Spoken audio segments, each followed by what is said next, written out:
ఆయన ధారవాడ నుంచి ప్రముఖ ఇంజనీర్ బీటెక్ రవిన. ఆయనకు పొద్దుపోదండి, ఆయన రోజు ఏదో ఒకటి మాట్లాడింది, ఆయనకు పొద్దుపోదు. ఇప్పుడు ఇంత పెద్ద ఇష్యూలో ఆయన గురించి ఎందుకు, ఇంత మేజర్ ఇష్యూ నడుస్తానప్పుడు ఆయన గురించి ఎందుకు అనవసరం.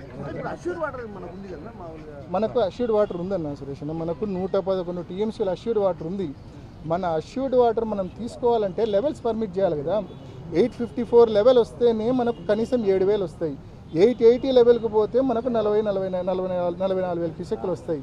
కానీ 854కు రాకముందే 798 ఫీట్ లెవెల్లోనే 800 ఫీట్ లెవెల్లోనే శ్రీశైలం నుంచి తెలంగాణ వాడు పవర్ జనరేషన్ స్టార్ట్ చేసి, శ్రీశైలం నుంచి తెలంగాణ ప్రభుత్వము పాలమూరు రంగారెడ్డి దిండి ఎత్తిపోతల పథకం కింద నీళ్లు ఎత్తిపోస్తే ఎప్పుడు 854 లెవెల్కి నీళ్ళు వస్తాయి, ఎప్పుడు 880 లెవెల్కి నీళ్ళు వస్తాయి, ఎప్పుడు మన ప్రాంతానికి మన అష్యూర్డ్ వాటర్ 111 TMCలు వస్తాయి. కాబట్టి మనం కూడా 800 అడుగుల్లోనే నీళ్ళు ఎత్తిపోయాలంటే రాయలసీమ ఎత్తిపోతల పథకం మాత్రమే మనకు శరణ్యము.